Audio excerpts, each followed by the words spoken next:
Hello, everyone. So today we're gonna have a wonderful evening because we have a special guest with the RCMP. So if you if you are ready, so make sure to write it down your questions for later. So before we start, I'm gonna introduce to you my co-host for tonight.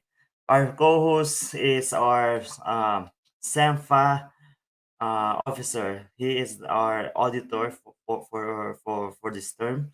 And I'm gonna introduce to you with our one and only Christian Aureliano. Hey, good evening, Greg. Good evening to our viewers. Yun How are talaga you? yung How are you? yun talaga yung inaantay ko yung mga clapping na yan, Greg. Yeah, Nihintay all is good. Yeah, it's Friday. It's windy outside, but it's okay, I think. Yeah, it's very nice outside. It's just windy. So my allergy is killing me right now. So right now we have a special guest uh this evening. Yeah. And most of the questions for sure is gonna be uh about safety, preventions, mga ganong effect, right? Since we don't know anything about Canadian law, right? A- Yeah, Ano I ano think ano ba yung mga question mo about Canadian law, kuya?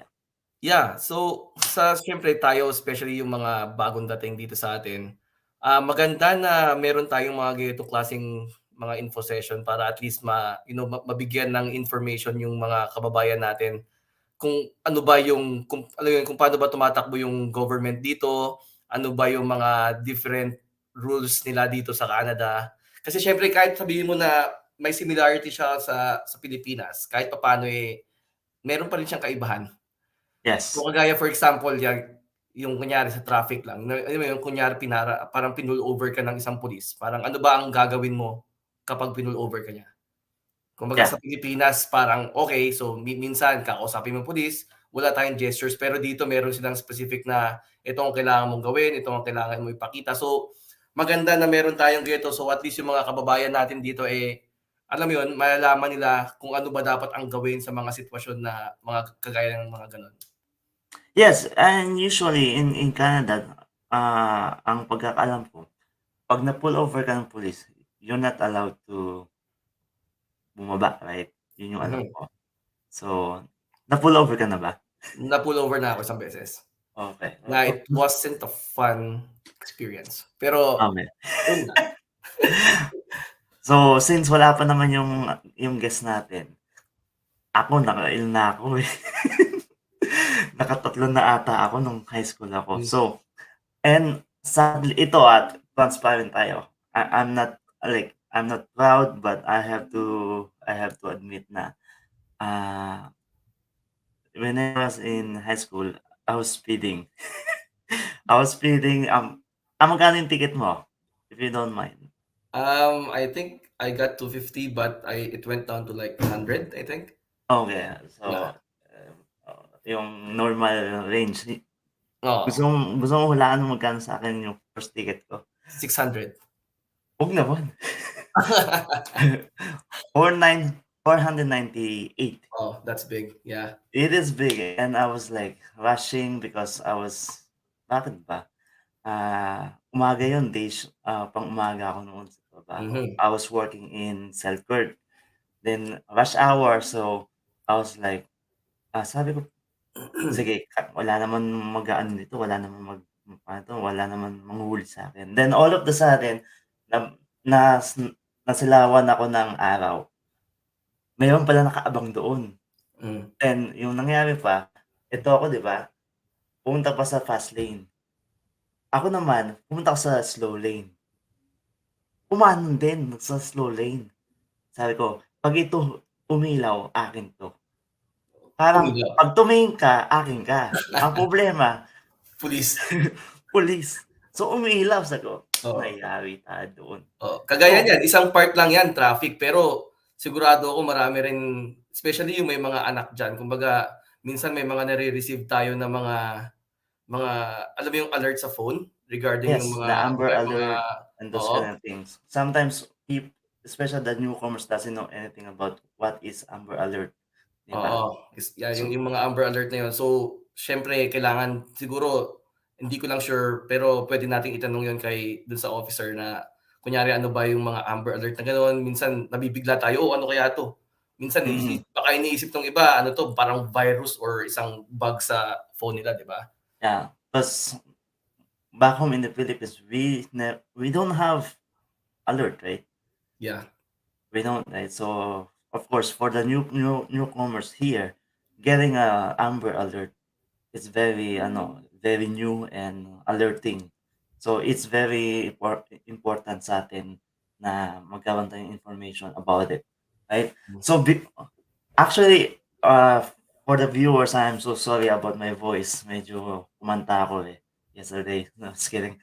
I have a, I have no allergy. So hindi to COVID, it's only allergy. So, anyways, so before we start, before you introduce our guest, of course, we have to thank our sponsors, right? So, Yeah. without any of sponsors or any businesses in this community, we don't have any activities or programs that we can provide to our people, right? So, if you play yung muna to,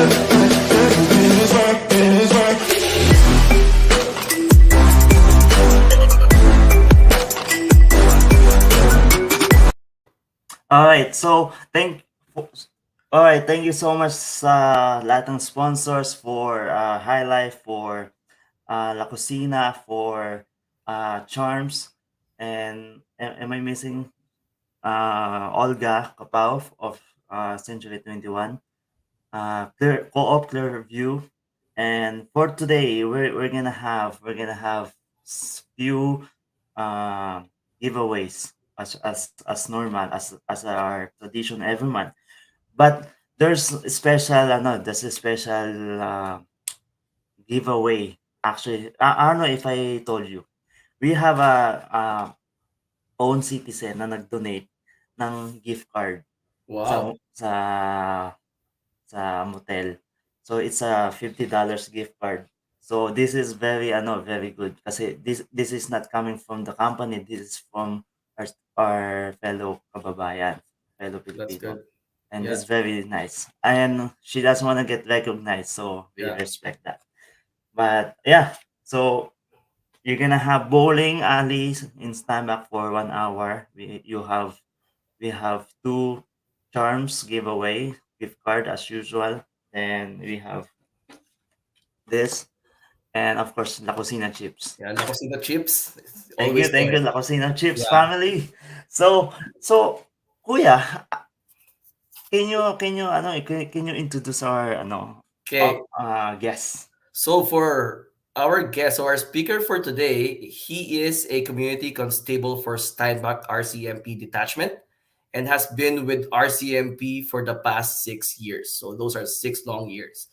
Actually, he was born in Germany and moved to Canada at the age of 8 years old. So he's pretty young.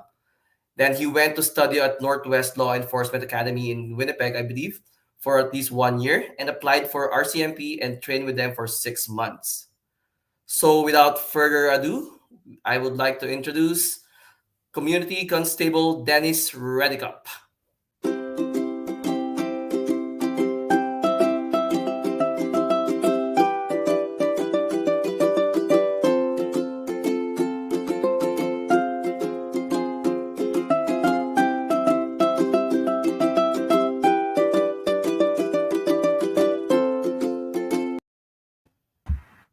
Hello, sir. How are you? Hi, Dennis. Good, good. And yourself? We Thanks are for very having me. good. Thanks for having me. Um, Thank you for this great opportunity, Yeah. Thank you especially just for your for the time. Filipino community. Yeah. Yeah. just wanted to So, let you guys know I just lost power just like 5 minutes ago. So Oh, that's why I oh, disappeared, right? I warned you guys, but I got my power back like within like 2 seconds. So yeah. I had that's to good. reconnect, and so hopefully, fingers crossed that I won't lose power again. So, Okay, but okay. At least we know that, but especially. if I do like lose power for a longer period of time, right, or get cut off and I don't get power back, like you mentioned, Greg, like before this live stream, that I do have another presentation, the similar one next week, Eastman Immigration, right? So Mhm. Yeah, if you guys miss it, then maybe if you guys want to join there, then and yeah, Yeah. it Perfect. sounds good. yeah. Before before we the power will be shut down or something, we can start actually. So yeah, you can have the stage, sir. Yeah. Okay. So let me see here. I'll just share my screen here.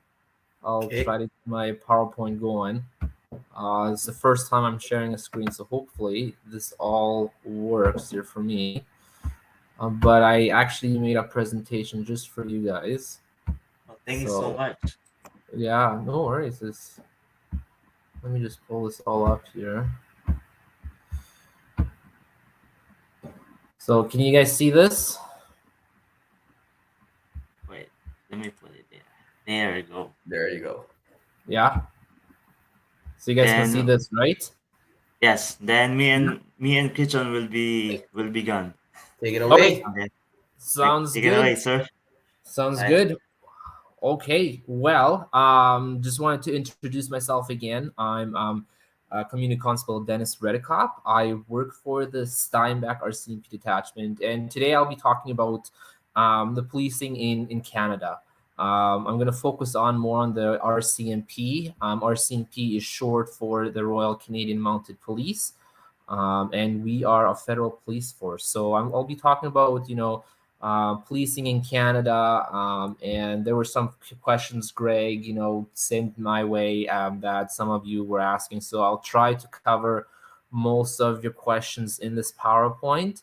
And if I've missed a question or two, I'll try to answer them in the end. Just ask away, and I'll try my best to answer them. But um, again, I went to Regina to depot back in probably like 7 years ago to training for 6 months. But my training didn't stop there. My training only stopped in Regina, but then I had to train for another 6 months on the field before I can actually go and police the communities, right? So there are some. So I had pretty much 2 years of policing training before actually doing some actual police work.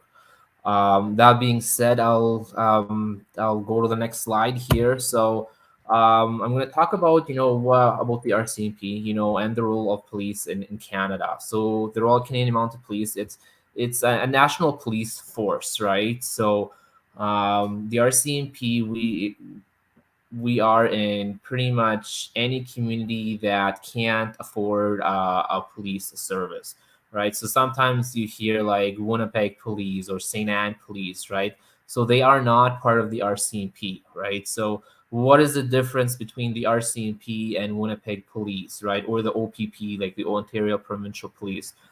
They're all police agencies as well, but for example, for Winnipeg Police, what they decided was, Winnipeg, they want their own police force, right? So Winnipeg Police or Winnipeg citizens pay for their own police officers, right? Where in smaller communities like Mitchell, LaBroquerie, that necessarily don't have, enough funds for police officers, right? Then the federal government steps in and provides policing. That's where we come in, right? So the RCMP, we police smaller communities, and we are the police agency in Steinbach as well, right? So that being said, right, so what is the role of police in Canada? Well, our main focus is to prevent and investigate crime, maintaining peace and order, and enforcing laws such as the federal laws, provincial laws, and municipality laws, right? So what are the difference between federal, provincial, and municipality? Well, federal laws are more like criminal stuff, right? So if somebody gets beat up, right, or there's drunk driving and something very, very serious, right? That's the most serious laws in Canada, pretty much, right? Terrorism, so very serious murder, right? So very, very serious laws. Provincial laws are more like traffic laws, like speeding, not stopping at stop signs.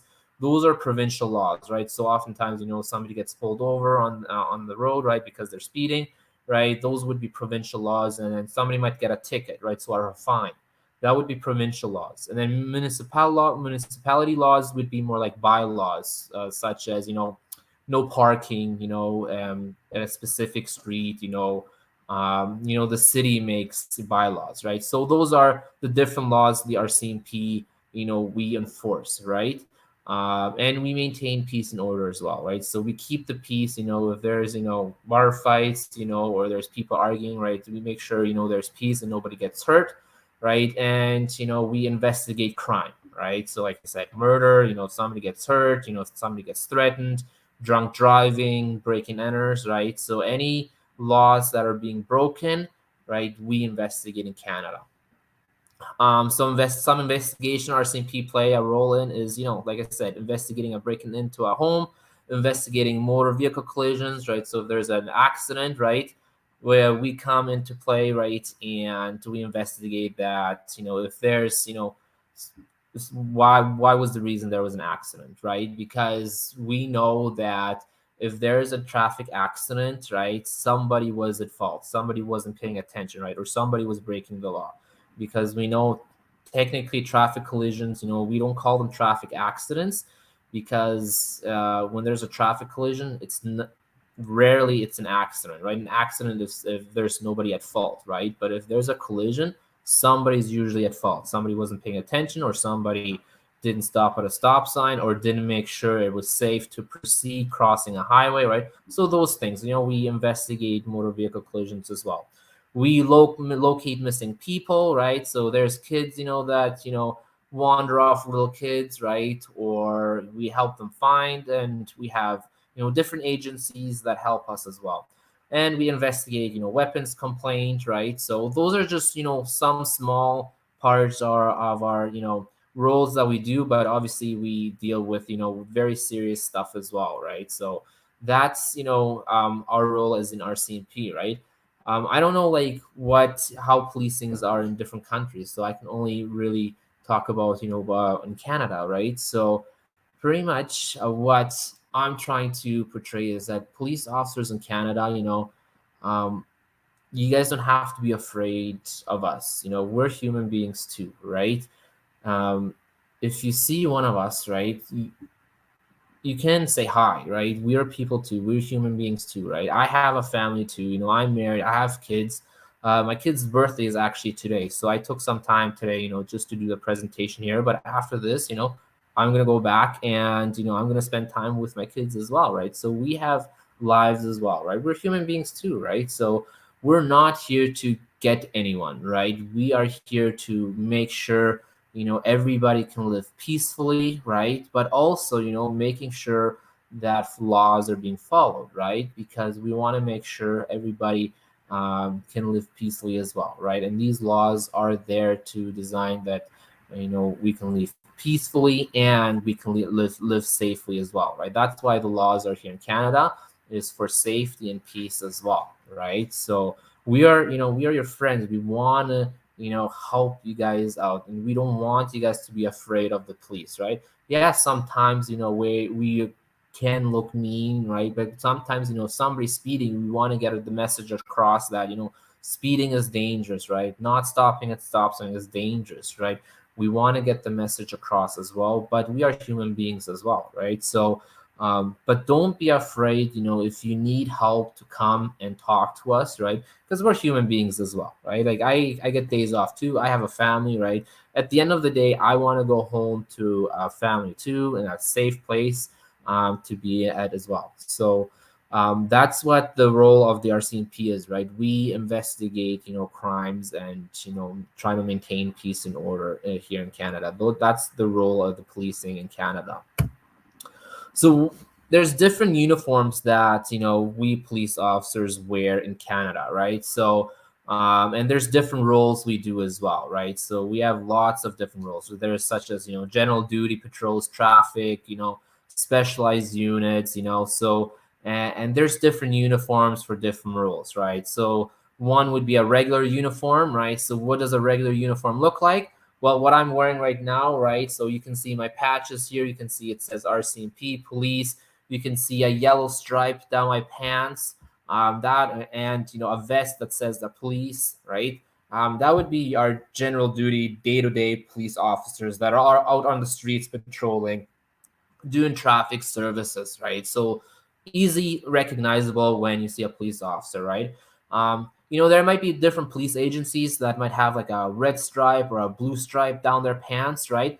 That means that they are part of a city police, like Winnipeg or St. Anne, right? So they would have different colors of their stripes down their pants. The RCMP, we have yellow stripes. So it's easy to, see, okay, which police force, if it's easy to recognize, who the RCMP is, So if you see a yellow stripe, that is a RCMP officer in Canada.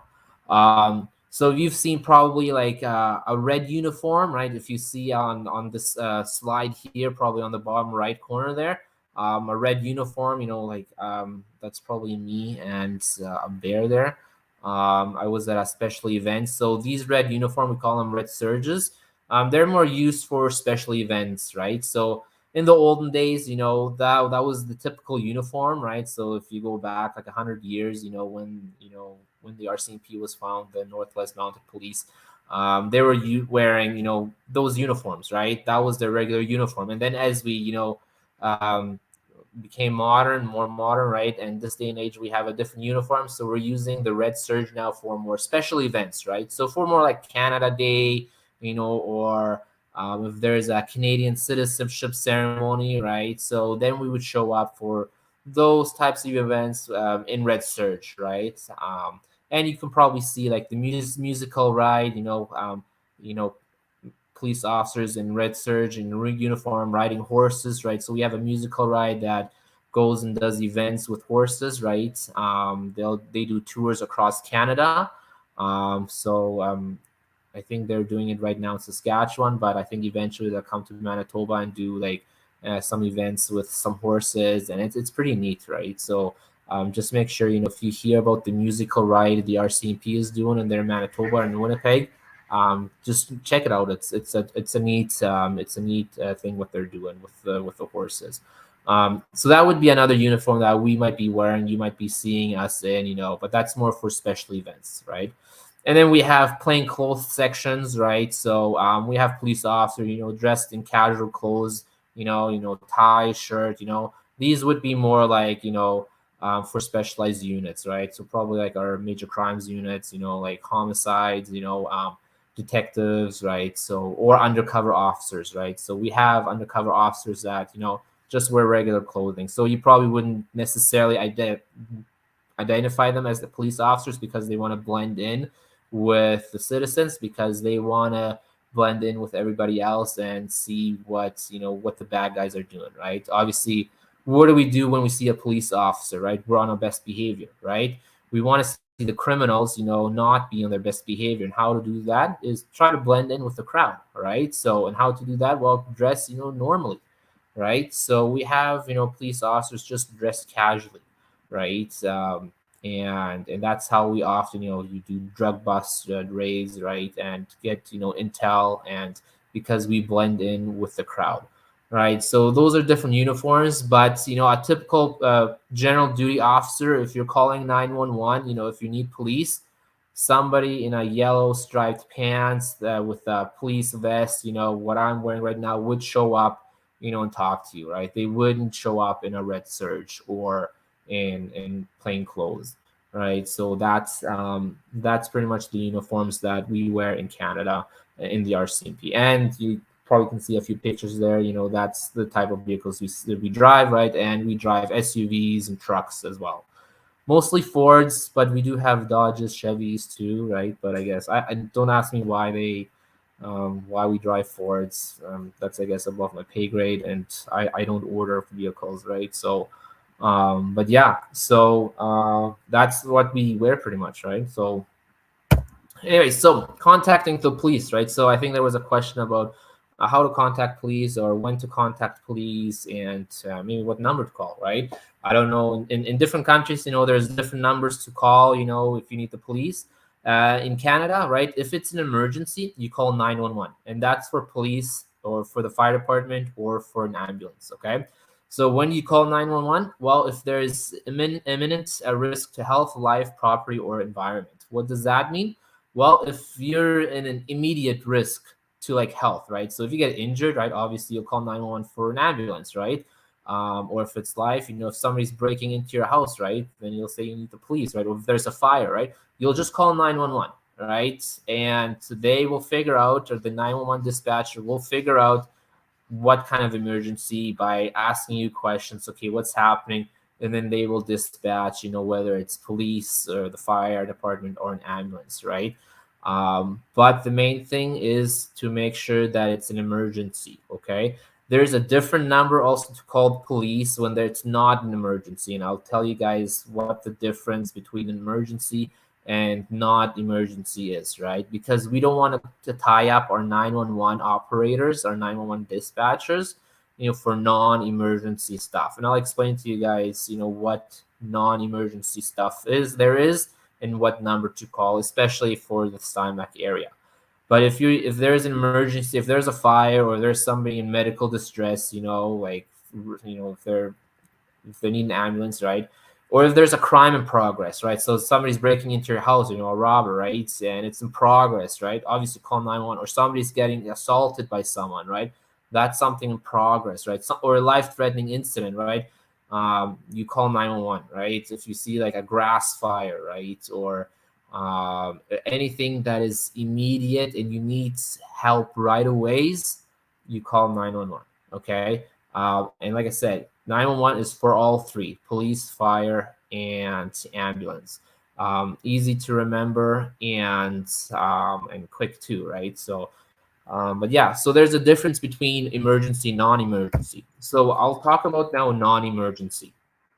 Non-emergency is reporting a crime that has been already committed, okay? So for example, you're going on a vacation, right? And then after vacation, you come back home and you notice your shed was broken into, right? And you're missing some bikes, right? And it's been a couple days, right? Nobody's around, right?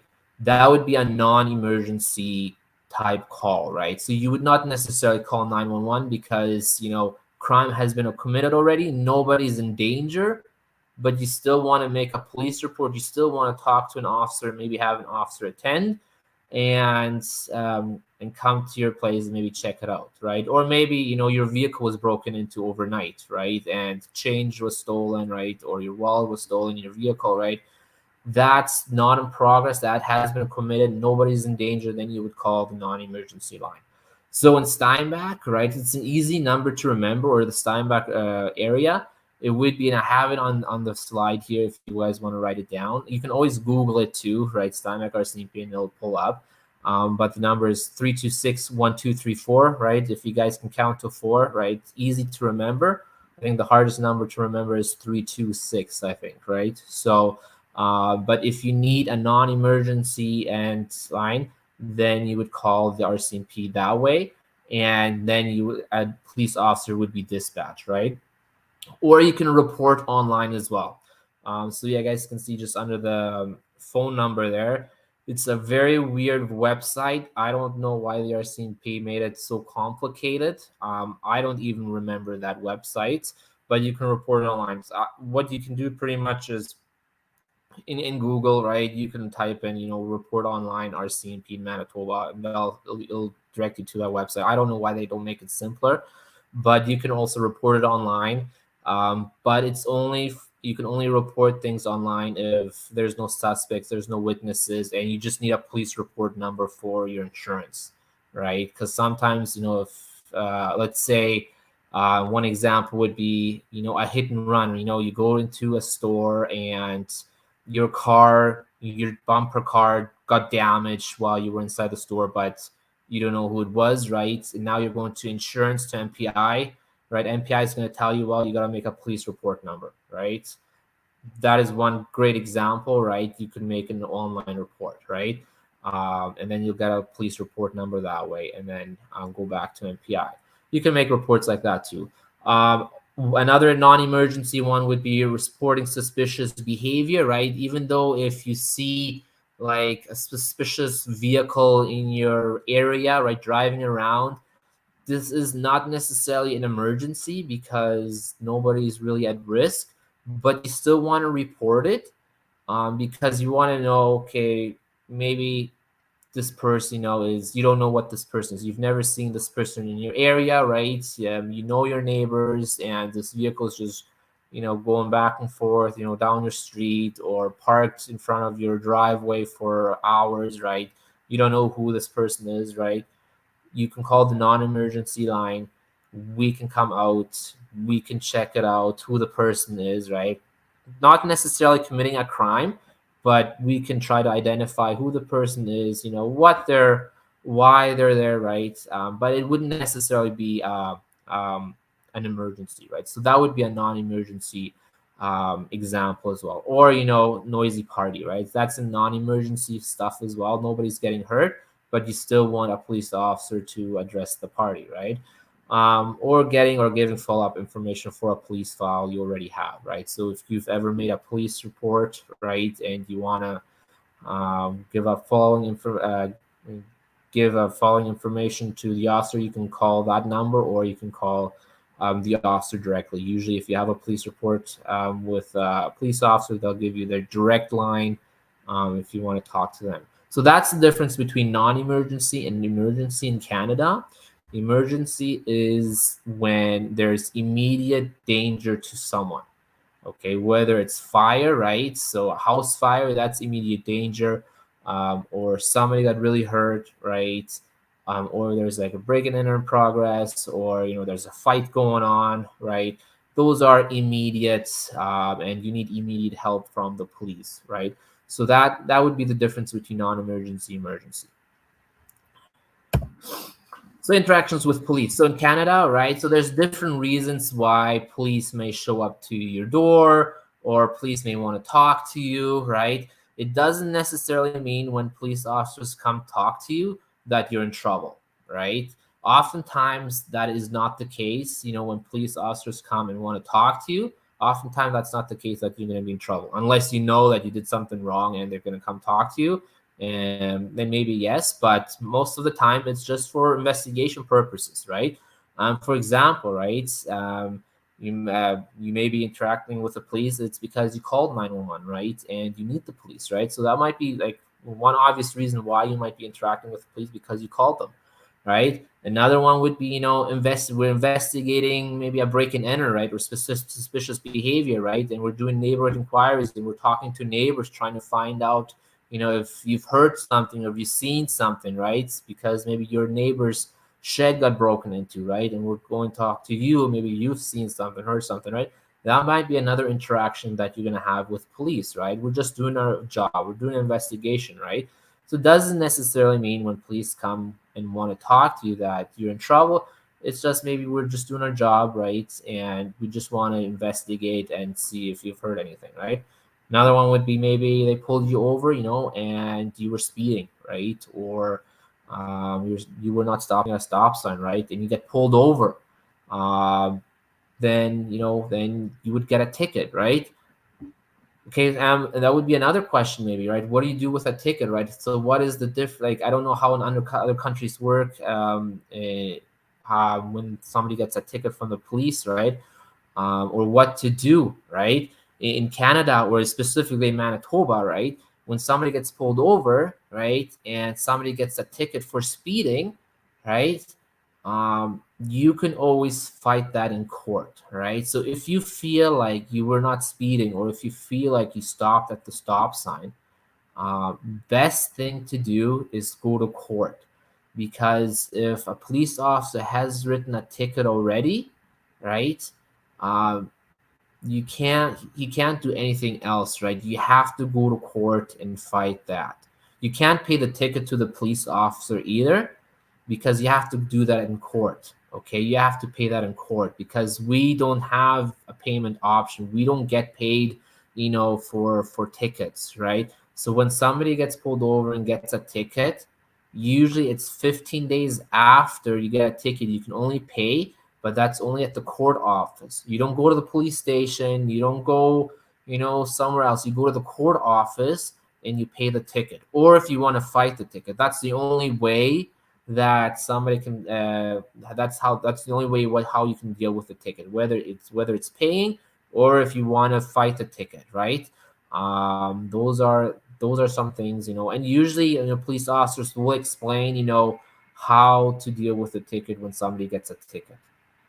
Another reason why you might be interacting with a police officer is maybe they're in a red surge, right? They're in an event, right? Canada Day citizenship ceremony, right?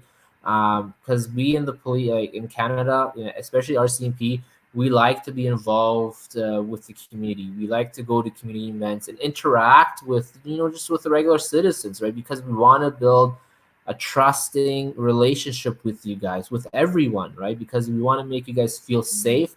We want you guys to feel comfortable to come and talk to us. We don't want you guys to be afraid of us, right? So we go to a lot of events, and we try to be, involved with the community. And also, we go to schools as well. We do school presentations, and all sorts of different presentations as well, such as today, right? I'm doing this presentation with you guys, right? So those would be like lots of different reasons why somebody might be interacting with a police officer here in Canada.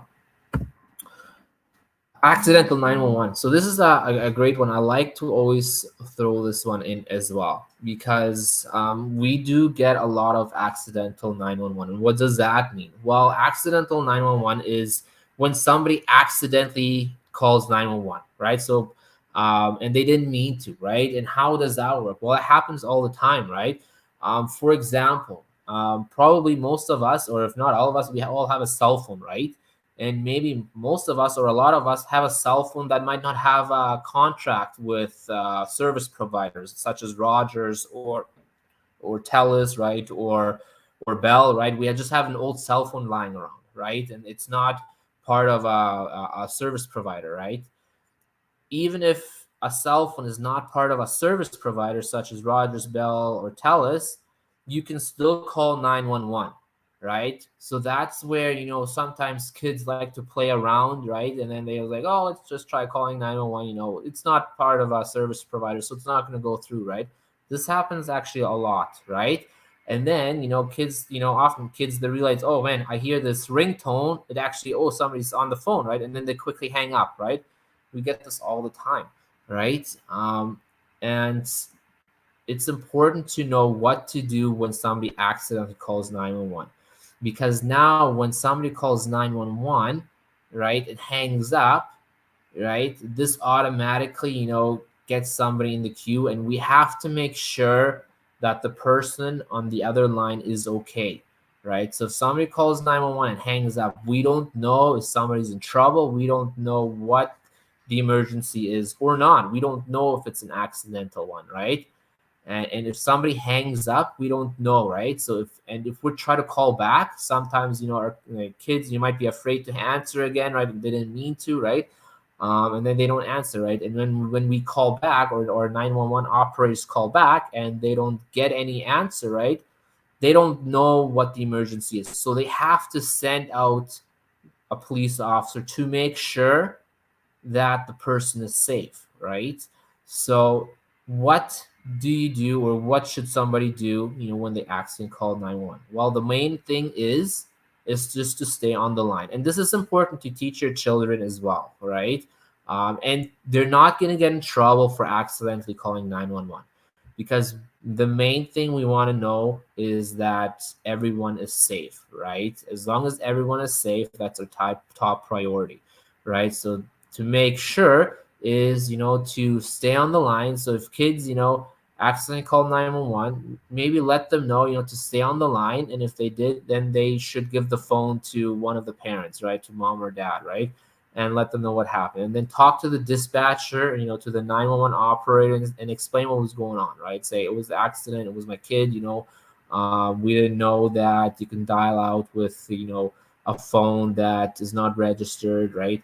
And just explain, then say it was just a mistake, right? And that's at least then, we don't get tied up by going to the house, right? Because sometimes, some 911 calls, somebody lives in the middle of nowhere, right? And that just takes time, right? Driving there, making sure, right, where we can be responding to actual emergencies, right? So it's important to stay on the line and let the 911 operator know if it was an accident. We get this all the time, so explain, to your children, and maybe it might be it was good information for you too, to let the operator know, just to stay on the line, that and let them know that there's no emergency.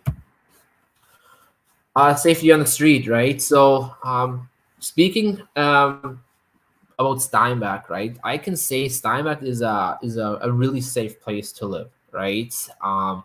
Even me as a police officer, I think as a police officer working in Steinbach, I think it's a very safe place to live, and grow up as well. I grew up in Steinbach and I work in Steinbach, right? So I got to see the both side of the world of Steinbach. I saw, as a kid, growing up, being happy, right? Not knowing what the bad side is of Steinbach, right? And now, me being in the police world, I see now the bad side of Steinbach. I see, the criminals, all the illegal stuff happening, right?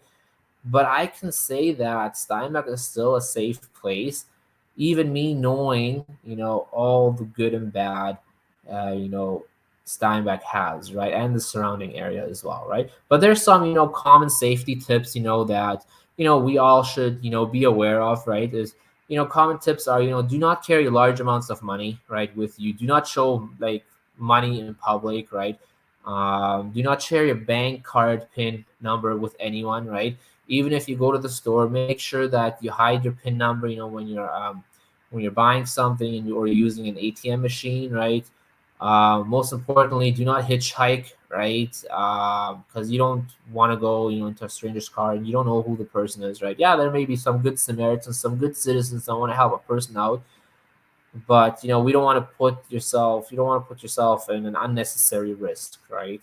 Do not drink in public places such as parks or sidewalks. It is illegal to drink alcohol in public places. It's illegal to be intoxicated in public place, right? You can only drink alcohol, in bars and at home, right? You're not allowed to be on sidewalks when you're intoxicated.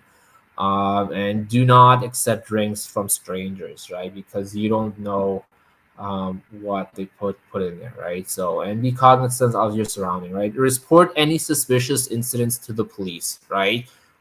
Even if it's, like I said, like I always tell people, even if it's really nothing, right, and you think it's odd in your neighborhood, just let us know, right? We don't necessarily have to go out and investigate it or go out, right? You can just let us know, so we know, so we have it on file, because every time you call the police, it gets recorded, and what the incident is. You can call, say, hey, I thought this is suspicious, and I just thought I should let you guys know, this is what happened at this street, Then, next time when we get a call and in that street or in that area, then we know, okay, this kind of activity has been happening here, right? We like to know what's happening there, because we can't be everywhere at once, right? So citizens, can help us out, and because where you live, you guys know your area better than we do, right? You know your neighbors, you know who's supposed to be around your area and who's supposed not to be in the area, right? Report anything suspicious to us, so we know as well, right? Because you guys can help us out as well in investigating stuff as well. Another question was self-defense. Okay, so this is a good topic. This is very. I got to be very careful in talking about this topic here, about talking about self-defense, what's allowed and what's not allowed. Okay, because um, self-defense is allowed in Canada, but you got to be very careful on and how you interpret self-defense, okay, and what you can do and what you can't do, okay.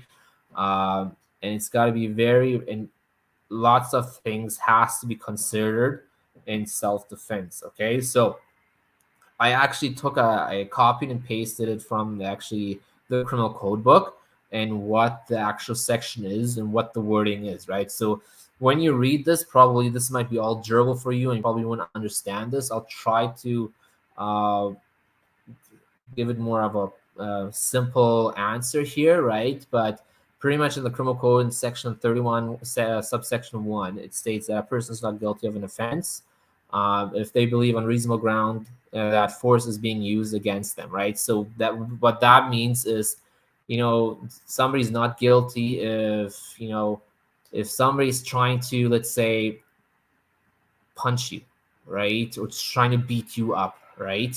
Or it's trying to threaten you to beat you up, right? You're allowed to defend yourself, okay? But you got to be careful on how you defend yourself as well, because there's some things to consider, okay? So let's say somebody is coming with you, let's say,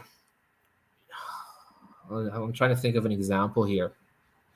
So let's say somebody's coming at you with a baseball bat. He's coming with you a baseball bat and he's trying to beat you up with a baseball bat. Obviously, you're allowed to defend yourself, right? But let's say you're defending yourself, right? And you're able to grab that baseball bat out of his hand, right? And now that person is running away. You're not allowed to chase him and beat him up as well, okay? So that's already not considered self-defense, okay? So you can only pretty much defend yourself to an extent where it's imminent and which is immediate, right? The moment the person does, the moment that person, let's see, lost that bat and the person is running away, right? And you have that opportunity to go to safety and call 911, that's where self-defense stops, right? If you're chasing after him with that bat and saying, I'm going to get you back because you broke my nose, right, or broke my finger, right, that is not considered self-defense. You can only defend yourself to an extent, right? And you got to also take a few things to consideration as well: the size, the age, the gender, the physical capability of both parties in the incident. So let's say a 5-year-old is charging at a 30-year-old with a bat, okay? Now thinking a 5-year-old boy that is, very small, right? And now you're defending yourself. Do you think it is reasonable to fear for your life, right? So you got to also think about those things, right? So you're only allowed to defend yourself until the threat has stopped, right? So that's, like I said, self-defense is very, very, very particular, right? Lots of things to consider, right? But you're allowed to defend yourself in Canada. Okay, so another question was about alcohol impaired driving. What's allowed and what's not allowed, and what's the legal limit in Canada? So alcohol impaired driving is the action of operating a motor vehicle, vessel, railway equipment, or aircraft while consumed in any amount of alcohol. So what that means is, what does a motor vehicle mean? Well, motor vehicle could mean anything, right? It could mean cars, vans, trucks, pretty much any motor vehicle, right? Snowmobiles, ATVs, quads, tractors, airplanes, boats, right? A motor vehicle is anything that is self-propelled, so anything that has a motor, right? So even like a lawn tractor, right, is considered, impaired driving, is illegal, right? And then I think the question was, what is the legal limit? Well, the legal limit in Canada, and I'm going to talk about Manitoba too, because there's provincial laws and there is federal laws. So remember when I talked in the beginning about provincial laws and federal laws, right? So federal laws is criminal. That is the most serious laws. And then there's provincial laws, okay? So there's two laws. So the federal law, the criminal law, The legal limit is 80 milligrams or above per 100 milliliters of blood. Okay, so one might ask me, and I always get the question, how many beers is that, right? I can't answer that because everybody's bodies reacts differently to alcohol. Okay, and that depends on how old the person is, how much the person weighs, if they had food before, when was the last time they've eaten, and if they're a seasoned drinker, right? Do they drink regularly, or is it the first time drinking, right? So I can't say that having 2 beers will keep you below 80 milligrams of per 100 milliliters of blood, right? My rule of thumb is if you had 1 beer to drink, don't drive, right? If you feel like you're not, you should be driving, you should not be driving then. Okay. In Manitoba, actually, they're more strict, and that's 50 milligrams. So that's less beers drinking. So 50 milligrams per 100 milliliters of blood, right? So if you get pulled over, and we have what we call an ASD, an alcohol screening device, right? So a breathalyzer, right? If we demand to have you blow into that breathalyzer, right? If you're below 50, great, then you're good to go. You're allowed to drive, right? But if you're between 50 and 80, then you're not going to get arrested, but your insurance company, MPI, is going to raise your insurance, and you're going to lose your vehicle, and you're going to lose your license for a couple days. It's only for, it's going to be for a couple days, but your insurance is going to skyrocket. MPI is not going to be happy. If you're a fail, so if you're above 80 or over, then you can get arrested and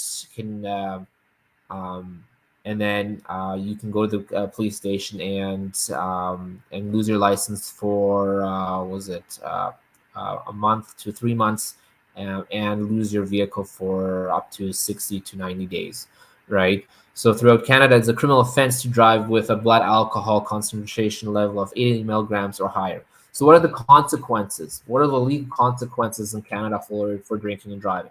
Well, if somebody violates that law for drinking and driving, it could be a fine, right? So if you're below 80, right, it could be a fine, right? License suspension, it's going to be automatic license suspension. Possible criminal charges.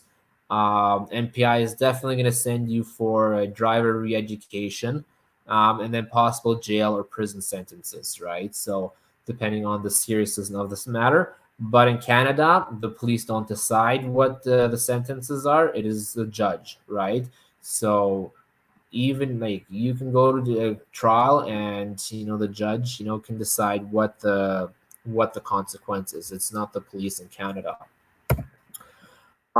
So I'm going to talk about Steinbach. So we have, like I said, RCMP, we're a federal police force, right? So we have detachments in Saskatchewan, Alberta, BC, Nunavut, in the different territories. We have even in Ontario, in all the provinces and territories, we have detachments. We're all over the place, all over Canada. We have over 20,000 to 30,000, RCMP employees, right? So we're a very big police force. We have even RCMP officers in different countries, right? So with Interpol, right? So we are pretty much all across the world, working in different countries, or helping other countries out, right? And with the different agencies as well. But for Steinbach, right? So we have different sections, and this is just for Steinbach. So Steinbach, we have the Steinbach RCMP. We have a big area to cover, right? So we have the city of Steinbach we cover. We have Mitchell we cover. We have part of the Hanover we cover. La Brocree, arm of La Brocree, Blumenort, Saint Anne, the arm of Saint Anne. The town of Saint Anne has their own police force.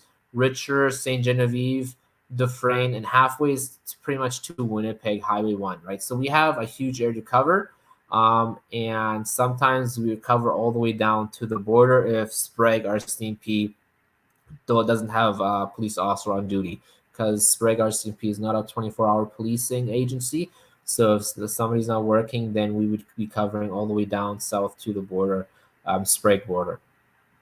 So we have general duty. We have general duty is who's responding to 911 calls. So if you call 911, right, it would be a general duty officer that would be attending to your call. We have what we call a GIS section, a general investigation section. So there are plainclothes officers. So we have a couple of those in Steinbach. They're undercover, so they're wearing plain clothes, and they focus on more drugs investigation, right? So more complex investigations. So that's our general investigation unit. So they focus on those types of investigations. So you wouldn't necessarily see them, you wouldn't necessarily know them, because they wear regular clothing and they do their own thing. They blend in with the crowd because and they're watching criminals. Oftentimes when we get tips or they know drug dealers, right? So they follow those criminals and see what they're up to, so we can gather more evidence, right? And obviously, bring them to jail, right? So we have PDS, a police dog service, right? So we have a K9 unit, a police dog in Steinbach. And what they do is, they track people, track missing people, track suspects. They sniff out drugs. They can sniff firearms. They can sniff bombs, right? So that's our police dog service. Whenever we need help, from the dog, they're more than willing to help us. We have a traffic unit.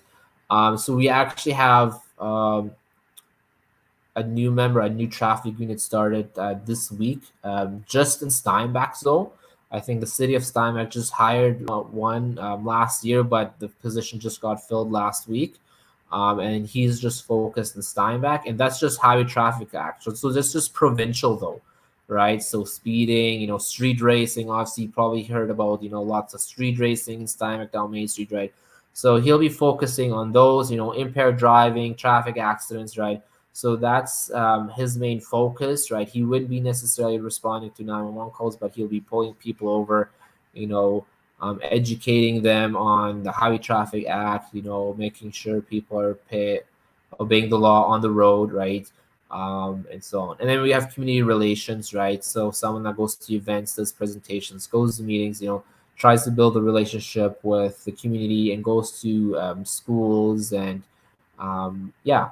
And then we have headquarters, right? So we have a headquarter in Winnipeg, right? So and there are headquarters for Manitoba, right? So we have a major crimes unit, right, that deals with homicides, the very serious stuff, right? So if we, for example, had a murder here in Steinbach, right? A general duty wouldn't focus on that, right? We would call our major crimes unit. They would come down and investigate that, right? So, and they would be coming out of Winnipeg to do that, right? So, and then we have an emergency response unit, what we call SWAT, or if you've seen a movie SWAT, right? Um, we would be calling them if it's something very serious, right? We have forensics, right? So if you've watched CSI on TV, right? If a serious crime has happened, right? They would come out, collect evidence, blood, fingerprints, right? So we would call them out from Winnipeg as well. They would come down and collect the evidence. And then we have an organized crimes unit as well, right? So they focus on gangs, drugs, very serious types of organized crime. And then we have a firearms sections, right? Deals with firearms, right? So, and then all other things as well, like terrorism and so on. But that's more, more serious, more for federal stuff, right? That the division has in Winnipeg, right? So the RCMP focuses on, just much more than just responding to 911 calls, right? We have a financial crimes unit as well, right? So dealing with frauds, somebody that lost money, right? And those types of things, right? So we have lots of different sections that the RCMP deals with. And that was it, right? I think there was another question I want to quickly answer is, do you have to pay for policing in Canada? Or how do we get paid? Well, pretty much we get paid through taxes, right? So if you call 911, you don't have to pay us, right? We already get paid through taxes. So when you pay your property tax, right, or typical tax, right, that's how police officers get paid in Canada, right? So it doesn't matter how many times you call 911, you will never get billed for calling the police in Canada, right? And that's just for police. Good. And that is pretty much my presentation for today. Any questions? Should I stop sharing or? I can take it off. Yeah. All right. That was good. Actually, I learned so much. Actually, Yeah, that's really informative. Thanks very much. yeah, that's really good. And I have a question. Yeah. When it comes to having a ticket, right? So when you go to court, is it true that, let's say, if the police officer is not present, the ticket is voided? It depends. Not all the time. Not Okay. all the time. We have what we call, and it gets complicated, right? So for speeding ticket, it's a little different, right? What the crown prosecutor, right? So the crown prosecutor is trying to like prosecute you for speeding, right? It's not a police officer, right? A police officer witnesses you speeding, right? You get a ticket, you go to court, and then you have a prosecutor, right? Hmm. The prosecutor is has to prove that then you were speeding, and what they do is they'll present a certificate of evidence pretty much on behalf of the officer, right? So I can fill out that paper saying, and I'm under oath then saying my equipment worked, my radar worked, I tested it, and to the best of my knowledge everything is working, right? And this is, the vehicle, right? And that's under oath, right? And saying I tested everything and so on, and that's good. And they can use that as evidence without me having there. Okay. So if somebody's trying to tell, like, if somebody's trying to argue, oh, the equipment wasn't working properly, right? The crown can say, no, it's under oath. It was working properly at the time. The ticket was served, right? So they can use that, and the judge will accept that, right? But if it's something else completely unrelated, right? Then maybe the crown will subpoena. The crown will have to subpoena the officer to attend court, right? And if the police officer then doesn't show up for court, then the ticket can go thrown out, right? Oh. Because the crown will say, no, okay, I need the police officer in court, right? But if I Mhm. don't show up, right, then they're pretty much that I'm the witness, right? And they're only witness in order to prosecute that speeding ticket, right? Didn't show up, so then yeah, that would be thrown out, right?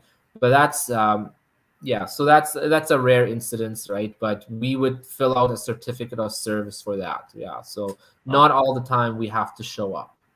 So okay. Because it depends on the crown, right? So it might be, there might be the first court date, right? You show up to court, and say, okay, this is happening and so on, and the crown didn't need the police officer, right? But then there's more question, and the judge say, well, in order for me to prosecute or to see or to answer more questions, I need the police officer here.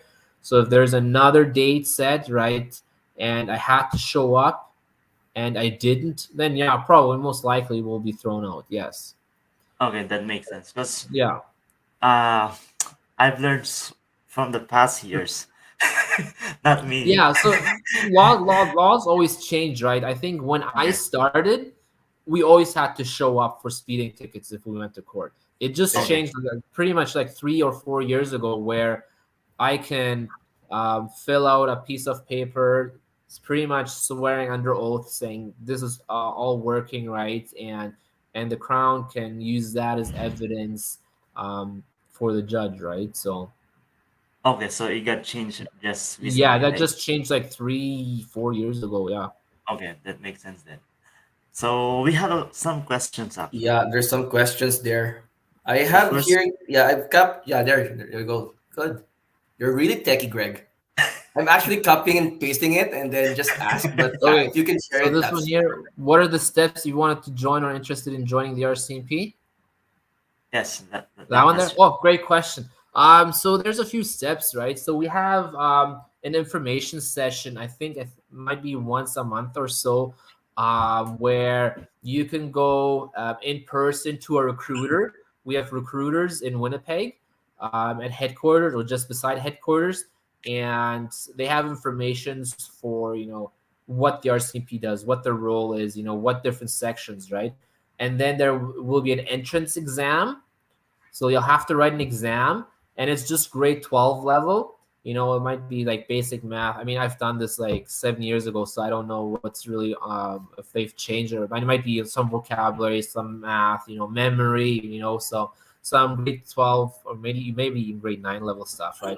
If you pass that exam, then you would go through a few steps of interviews with the recruiter, right? Asking you questions. There's a fitness test. You'll have to do a polygraph.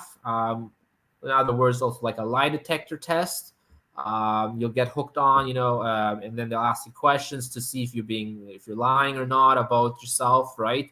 If you pass that, then it would be security clearance. So they'll do a background check, right? So they'll talk to your neighbors, your friends, your past employers where you've worked, right? Just to make sure to find out who kind of a person are you, right? So if you're really who you are, you say you are, right?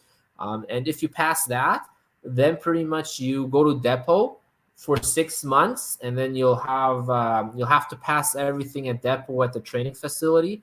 And if you pass everything, then you get posted in a community for another 6 months on the field training with another police officer. You'll be following them side by side every step to see what they're doing, and if you pass that, then pretty much you're good to go, right? So but if you fail something, within that 6 months at depot, then they'll send you back home. Or if you fail something after the 6 months, then you can be terminated, right? So it's a long process, but it's worthwhile, right? For me, it took about a year to go through everything, the application process. Okay. And just a follow-up question. When you moved to depot in Regina, right? RCMP is paying for everything, right? Yeah, so For they pay for everything. accommodation. So you're staying in barracks, right? So you'll stay with a troop. You even get paid to be there, right? Yeah. So you have an allowance. I think it's like $500 a week, right? You get paid, and then after you graduate, after 6 months, then you get a police officer salary, right? So, and I think it's like $60,000 salary start off, right? Once you graduate after 6 months. Okay. And just to confirm, you don't have to have 20/20 eyesight, right? with glasses. You have to have With glasses. Yes. Just Yeah, to I make mean, sure. I have glasses, right? I don't have 20/20 eyesight, right? I Okay. mean, obviously, you can have very poor eyes. You have to have good eyes, but I mean, as long as with glasses you have 20/20, and I think there might be a criteria without glasses. But if you have like very, very horrible eyesight, right, without glasses, right, then maybe, right? But I don't know what the limit is. But I mean, I have glasses. I got through, right? I know a lot of people that have glasses, right? So, but they'll have to, you'll have to get an eye exam, right, before even going to depot, and you'll find out if it's good enough or not. But you'll have to get an eye exam, yeah. Yeah. Actually, it's a big. Most of the Filipino who comes here, who used to be police officer back home, they actually wanted to become one here in Canada, but they don't have any information about it. Actually, Well, my dad wanted to become one before, like when he was younger, but right now he's too old, right? So I had somebody that was like in his 60s, and he's a police officer now. In my troop, when I went there, he was in his 60s, yeah. And he's still a police officer, yeah. And the training that you guys do is like a military, right? Like Yeah, an it's like army. military type training, right? But it's a lot of classroom stuff too, right? So we'll learn about the laws, de-escalation scenarios, driving, obviously shooting, right? Defense tactics, right? But yeah, I mean it's a military type style, but we focus on more de-escalation as well. Yeah. Okay, sounds good. And we have another question. Next. Okay, so what are the things to remember regarding minor missing person and cyber crime? Okay. So minor missing person, right? It's just important to be a good parent, right? To make sure what your kids are doing, right? Who they're talking to online, and making sure that you're on top of your kids as well. Being good parents, because oftentimes when we have minor missing kids, it's because maybe it's parents, they don't really care about their kids, right? Or they're not watching what their kids are doing, right? It's being involved with your kids, with your family, right? And yeah, so I mean, and it's important also, it has, like, today's day and age, right? It has to do all with social media, right? It's important to like be careful what you post online, what you share online, what kind of information you put online, right? Who you're talking to, right? If it's best, not to talk to strangers, even online, right? Yeah, I know back in the day, right? Do not talk to strangers. Stranger danger, right? I mean, we had that saying, when we were younger, stranger danger, right? Same thing online, right? Stranger danger, right? Don't talk to someone who you don't know, right? Uh, and it's about watching out who your kids, what they're doing online, right? Because social media, yeah, I mean, internet, it can be such a good tool, good information to learn, right? But it could also be such a bad place, right? If we're not using it properly, right? It's important to watch what everyone is doing, and dealing with missing people, missing person, missing kids, right? It has to do with, um, because of social, oftentimes with social media, right? Because they're meeting people online, right? And now they're being exploited because somebody, a stranger, is showing them more care towards that person than their actual friends or their family, right? So that is, I think, one thing that I see is neglect from their real friends or family, right? And then they see somebody being more caring online from a stranger, right? And that's, I think, lots of red flags, and that's why we have to be more vigilant on what our kids are doing online, and being more involved with our kids, seeing what they're doing online. Yeah. Okay. Are there any questions there, Greg? I have a question Yeah. myself. Okay, very good. Okay, so we know, like, we can see here like lots of like ongoing construction of residences like all over Steinbach, Hanover, like Mitchell, there in Blumenort. Like, so right now, like, what is the ratio of like RCMP against like versus the population?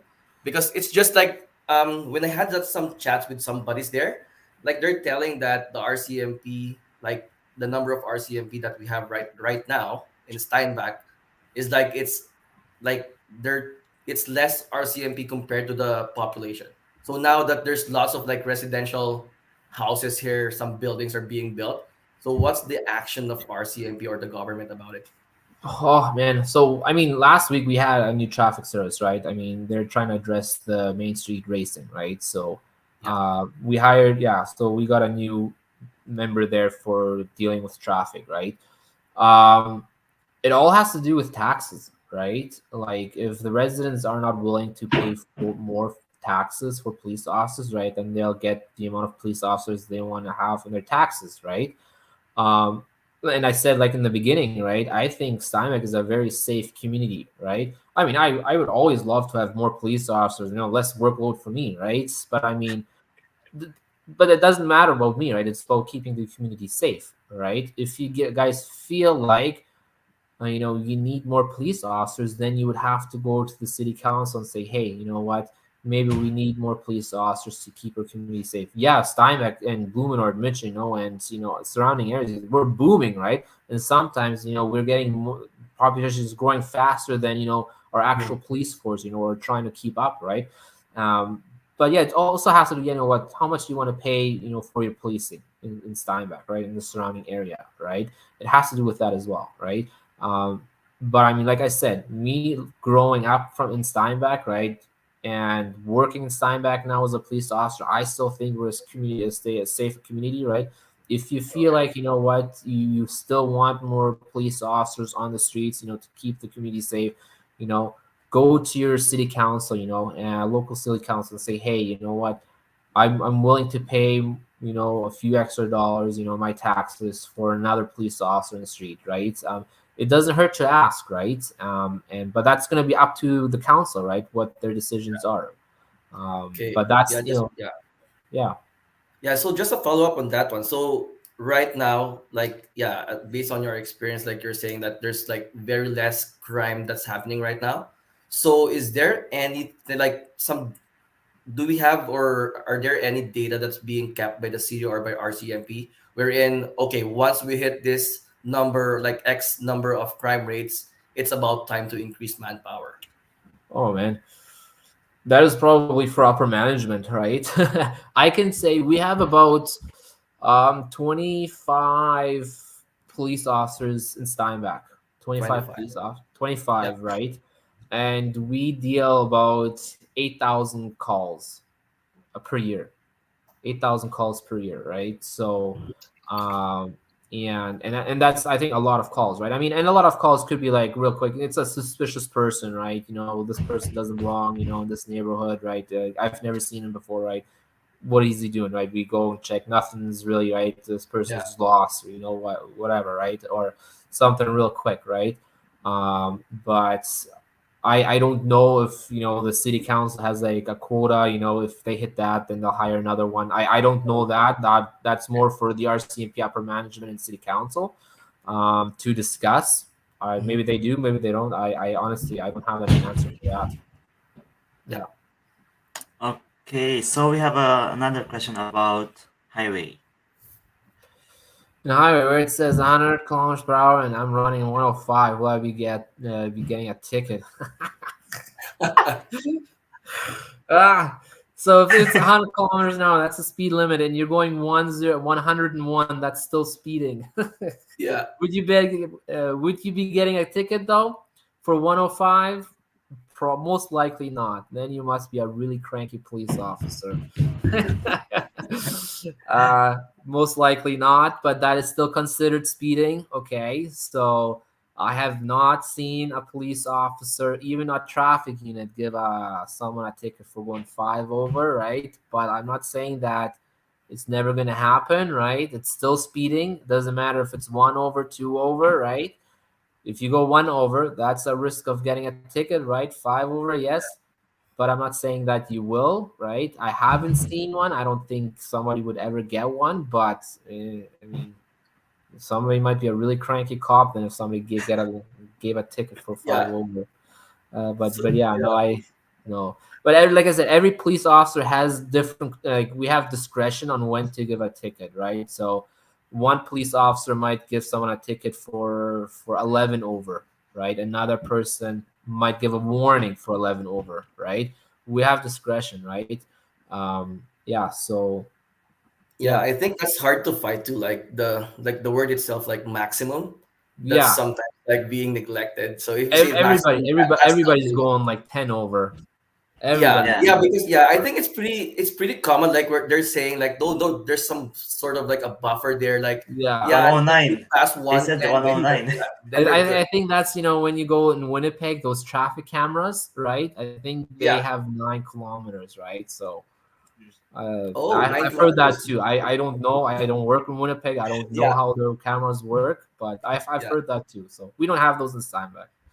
Yeah.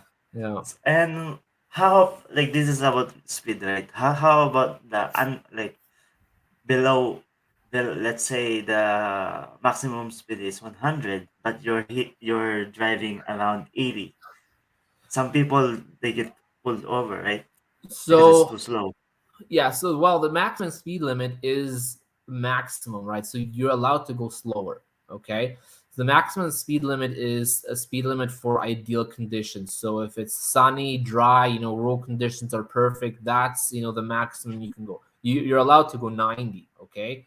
100 is the maximum, right? It doesn't mean you have to go 100. Okay. But if you're driving somewhere on a highway that is impeding traffic, right? So if you're going 70, right, then you're probably impeding traffic and you could get a ticket for that because you're driving too slow, right? Because they want to have a good flow of traffic as well, right? But we still don't want if it's dangerous, right? If it's slippery, right, then obviously 70 might be more appropriate for that type of weather and road condition. If it's snowy, right, and it's slippery, then of course drive slower, right?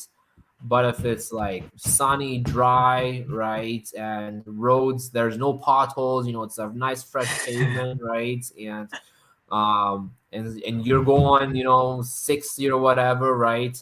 And then maybe, yeah, you could get a ticket for impeding traffic, right? So because you still want to have a nice flowing traffic as well, right? If you don't feel safe driving 100 in a perfect condition, right, you're driving 60, well, then maybe you should not be driving. Yeah, sounds good. And another thing about wait, I forget. Anyways, there's another question about the missing person. Yeah. So do you need to wait 24 hours before you file a police report about missing person? I heard it's such a myth. No, now that is a myth. If there is no time limit, right? If you feel like somebody went missing 2 minutes ago, you can call. Yeah. There is no such thing as 24 hours. If your kid, walked out the door, your 2-year-old kid, walked out the door, you can't find the person. Don't wait 24 hours, right? Call the police right away. The faster, the better. We encourage the sooner, the better. Because the longer you wait, right, the harder it is for us to find the person. So, like I said, the moment you feel like the person is missing, call. Yeah, that's a good question. At least it's clear. Yeah. Yeah. So there's another question. Let's say if someone breaks into your property, what would you suggest the first step that you do? Call 911. Let's say they have, Yeah, they have a Pretty gun much or give they them what have they want, right? Give them what they want. If they say, give me your wallet, give them the wallet, right? If they tell you to do 5 push-ups, do 5 push-ups. Okay. But Don't I fight mean, I mean, yeah, like if they're saying give wallet, give wallet, and like I said, if it's all like with store robberies too, right? Like if they go and rob a store, right? Don't try to be a hero, right? Give them what they want, right? Insurance covers everything, right? Like, and as long as you do what they want, because I know the robber, they're also very anxious, right? They want to be out of there, right? They want to quickly grab something and be gone. They don't want to be stayed behind, and especially in store robbers too, right? They want to go in quickly, get their money, and leave, right? And like I said, home like break and enter when somebody's home is very rare, right? Usually somebody breaks in when they know nobody's home, right? And if Yeah. it's a home invasion, it's usually people they know, they're known to each other, and that's usually criminals against criminals, right? So that's what we often see. Okay. Sounds good. Do you have any question, guys? Any questions from the viewers? Yeah. Last call. Let's give them a minute, then I will play another commercial before we go.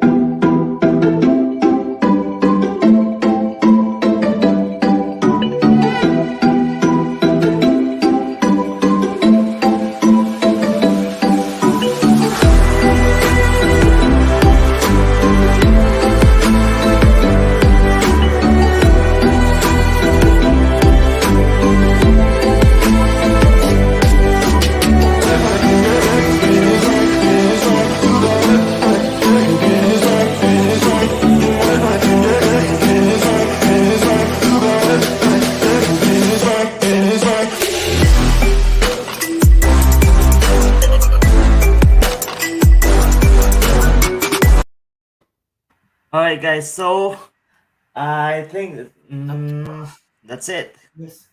That's it. So we just wanna thank you, sir Dennis, for the opportunity for giving this um, informative information.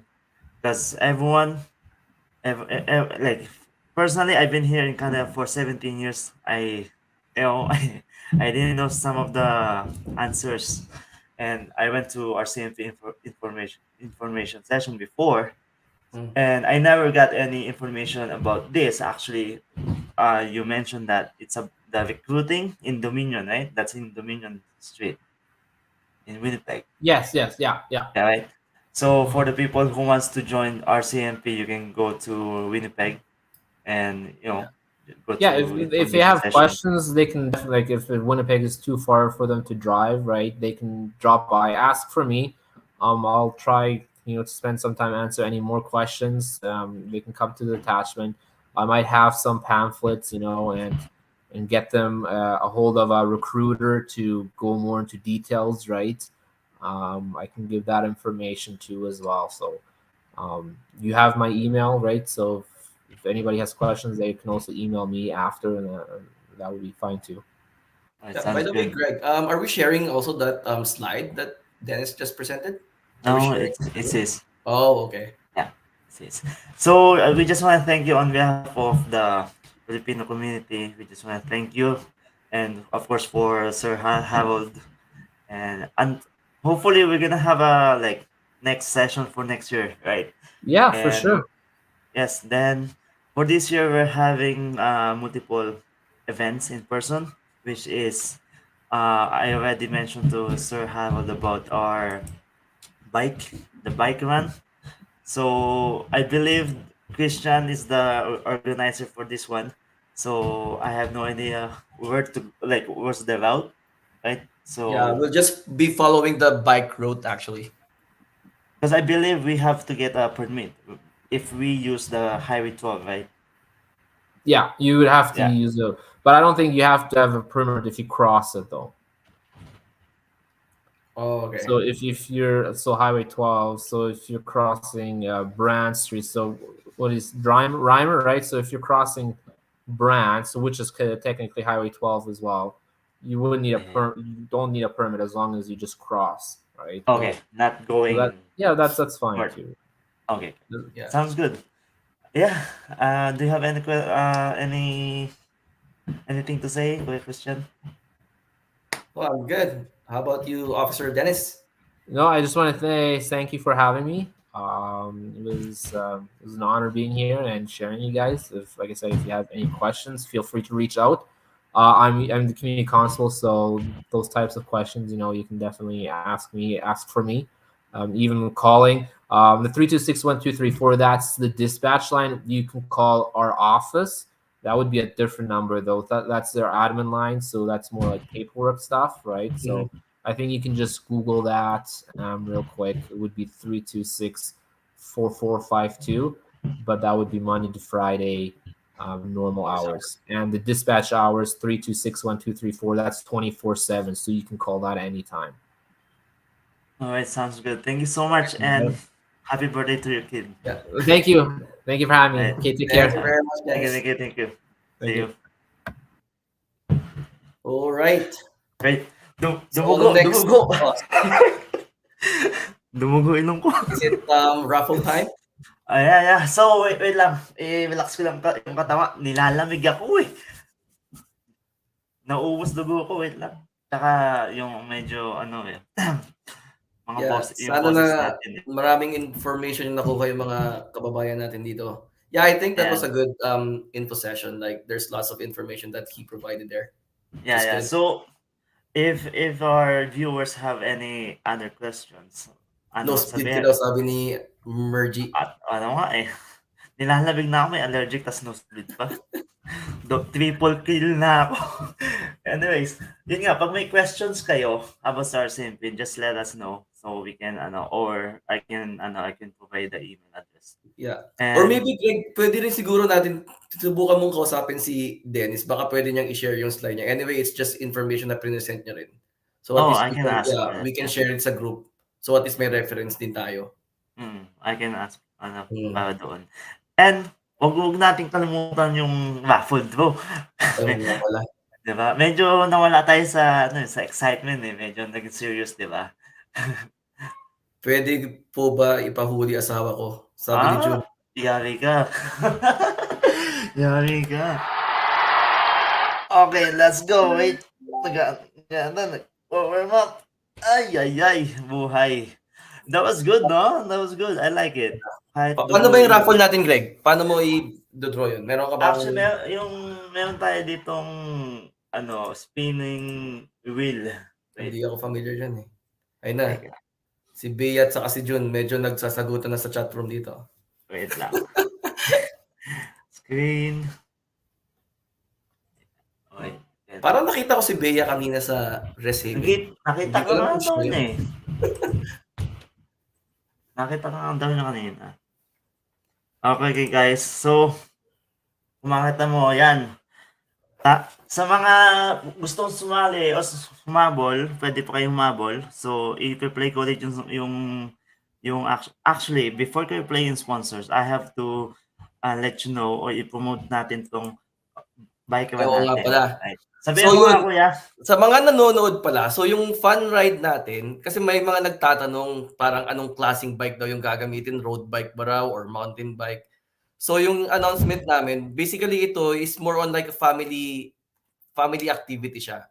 So right now, ang plan dyan is to like ride for 15 kilometers. So basically mag-start tayo from Barkman and then magbabike tayo papunta sa AD Penner Park.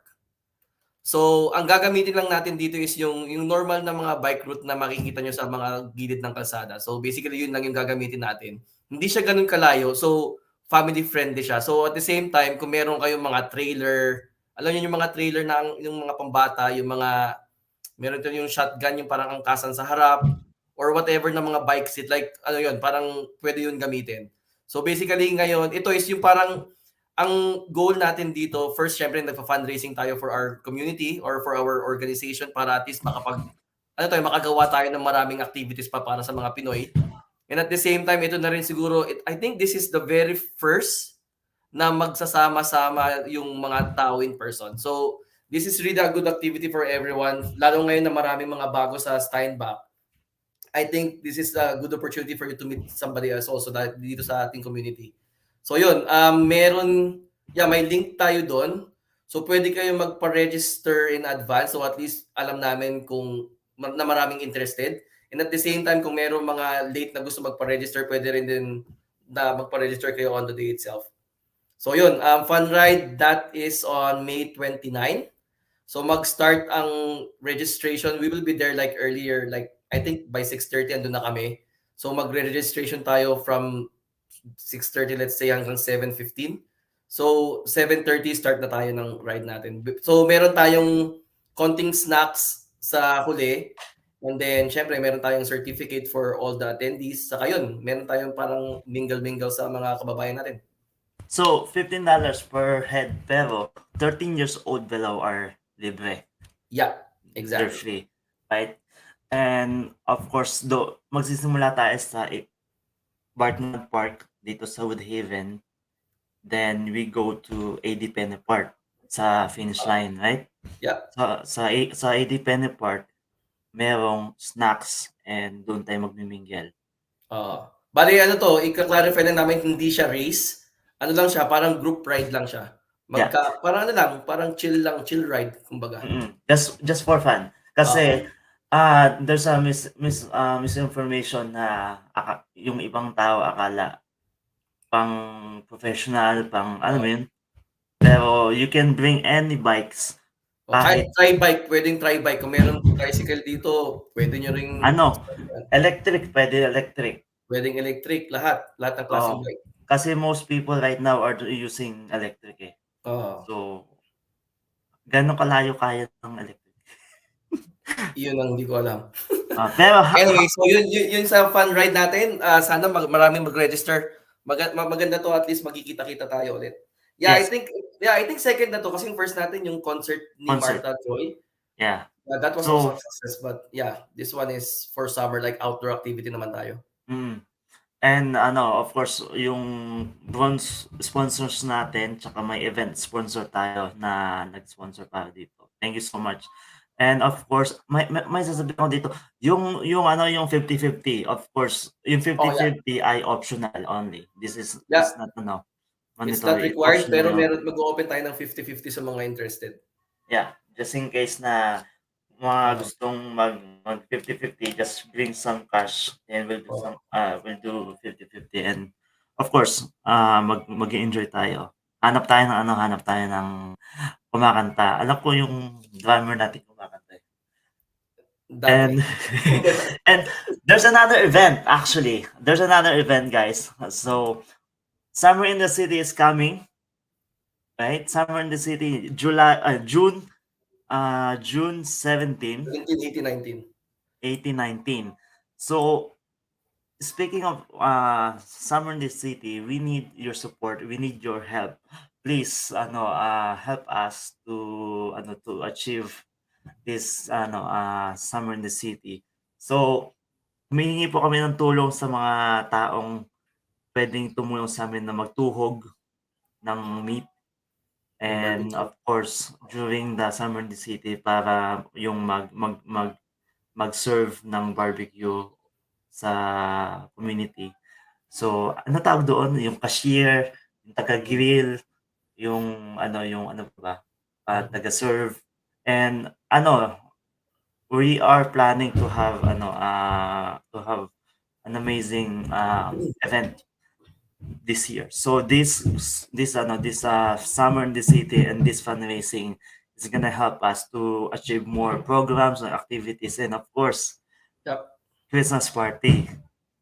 I Oo. think it's, Right yan. di ba? Sino ba excited sa Christmas party ng Sempa ulit? Huwag muna magsa-summer pa, Greg. Mag-summer muna tayo. Please, Hindi, mag-summer muna tayo. Oo. Pero ito yung point natin na we need to reconnect sa community, right? We have to reconnect sa community because it's been 3 years na wala tayong communication or connectivity. Connectivity ba tawag? Yung nagko-connect sa atin as a community. And as ito, konting speech lang before we do the Raffles kasi minsan lang ito mangyayari. As Filipino in Southeast or in Stambak, different nationalities, they're looking up to, tumitingin sila sa atin as a role model dahil we always unite together and we have a strong community. Actually, they are asking us as sa Sempa to help the different nationalities to have their own organization. So it's a big it's a big ano it's a big ano tawag dun? It's a big kuya tulong naman. It's a big achievement para sa Pilipino natin, as a Filipino na meron tayong ganoong ganun yung tingin sa atin ng public. Kasi this is very hard to get from different nationalities. Ganun yung tingin as a they look up to sa community natin. And this year we are gonna go public, more exposure, more exposure sa public to let them know na we are here as Filipino to And we're unite, existing. and we are existing, na we are supporting our fellow Filipino. And actually today, just saying, I have I got a text from High Life na they wanted to meet up for about sa newcomers nila. So it's a big responsibility, but it's rewarding as a officers sa atin. Yeah. And we just wanna ask sa natin sa fellow kababayan here right now to help us to support us sa activities natin dito sa Tanwide and of course sa Summer in the City. So if you want to volunteer sa Summer in the City, please contact us. Ito yung mga pangalan po namin. Si Greg, si Benzi po yung secretary, at yung kasama po natin ditong napakapogi, si Auditor Christian Aliano, and yung CPA natin na PRO, si Ate Cecilia, of course business manager natin si si Jim Peters, and yung treasurer natin si Lovelyn. You can contact us anytime dito sa mga activities natin dahil we need your support. We cannot do anything without you. Yeah, this is all about you. It's not this is not about us. It's about you, especially sa newcomers. So medyo Yeah. Hindi, huli ano ko rin kung kagaya ng mga information sessions natin, kung meron din kayong naiisip na tingin nyo parang gusto nyong magkaroon ng parang mga information, mag-message lang kayo kay Greg or kahit kaninong officer so at least pwede nating i-schedule maybe meron tayong ma-invite ng mga speaker na makapag-set up para at least makapag-provide ng mga information sa atin dito. yes. Oh yeah, this is good. At least nasimulan natin yung mga ganitong klaseng activity too. Okay, raffle na. Let's go people. Who's ready? Sino ready kumain ng chips? Sino ready mag ano ng chips? Ano ba una mo? Chips. Yung La Cocina nagbigay ng isang box para sa Isang box session ang na to. ibibigay natin? Isang box! Wow! Pwede. Isang box. Isang Sige box. na, Bibigyan ibola na natin. yan. Pero unahin muna natin of course yung charms. Yung sa Cox. Ito non-stop nagdo-donate yung nag-i-sponsor yung charms. So which is really good. So Okay. charms, unahin natin anong screen ba titignan? Sige na. Dito. Tirahin mo na yan. Okay. So charms. Unang charms ay kanino yung maibibigay? Kanino? Grazia. Oh, Uy! Pumunta doon, no? Victory! Marian Santillana Tejada. Nandiyan po ba siya? Congratulations. Teka. Nandiyan po ba kayo? You have to, you have to confirm na nandito po kayo. Nandiyan ba si Marian Santillana Tejada? Kasi rules natin, like, share, tag friends, and wait Ayun. until we, withdraw. Congratulations. Congratulations. Victory! Teka, sulat lang natin.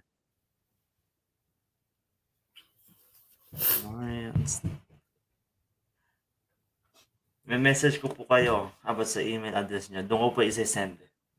Okay, ano ang ating next? Next natin ay La Cocina. Medyo madali La Cocina. Wait lang ako. Kunin ko yung La Cocina natin.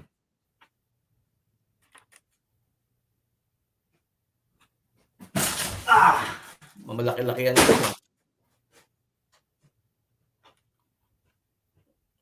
Okay, so meron tayong La Cocina. Next na ibobola. Ibobola natin. Tatlong chips to. Tatlong chips. So mga Tatlong pirasong tatlong pack. Tatlong ganito. Nice. Tatlo. So, tatlong chips and apat na tao mananalo ng tatlong chips. Kasi 12 pieces to eh. Okay. So, apat. Okay.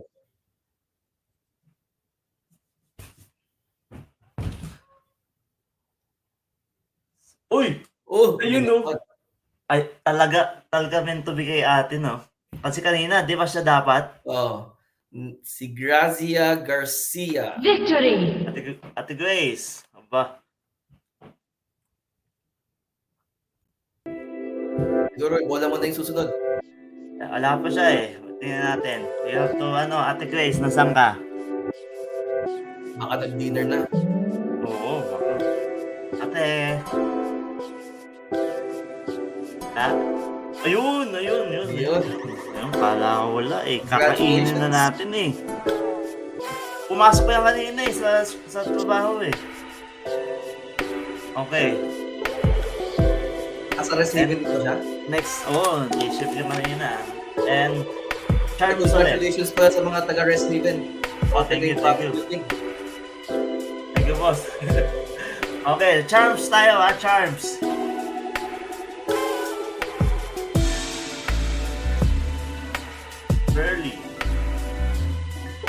Pearly Himpil.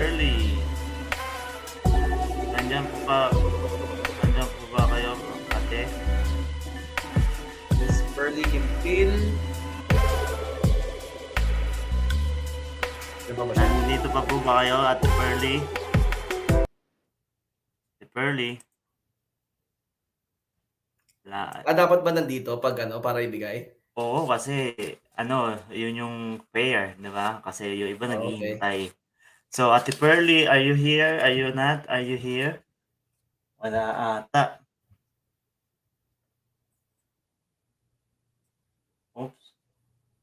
Sige, ituloy mo na yan. Ito na, oo. O yun, no? At Lizelle. Lizelle! Matias.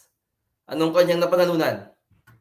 Teka, not Pearly Gemma po ang name. Oh, Gemma Himpil. Gemma. Isa lang po ba yung kaninang... Isa lang ba? Tingnan natin. I-backtrack natin yung kanina. Gemma. Tinag niya. Pearly. My bad. Sorry po. Okay. So, bigyan na natin to kay Ate Lizelle. Then, Yung isa kay Lizelle. Miss Gemma. Oo. Anong susunod?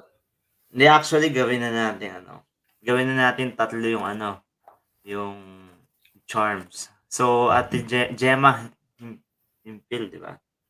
Gemma. Okay. So, in charms, tatlong nanalo na ngayon. Okay? Pero pag lumabas po yung Pearly Himpil, i-void na lang kasi hindi ko na-delete kanina eh. Unless, pwede ko i-delete dito. Pwede ko i-delete dito. Hindi ko alam yan, Greg. Okay. Yeah. So may nanalo ng tatlong charms, isang La Cocina. So ngayon babalik tayo sa sa La Cocina ulit, right? Kasi madaming La Cocina. Later na yung bowling tsaka yung staycation.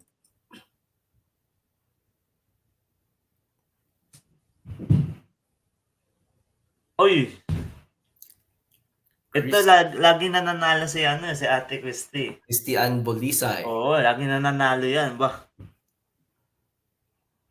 Is Christian Bolisay present? Ate Christy, Ate Chris, nandiyan ka ba? Ate Christy, victory ka ba? Ayun.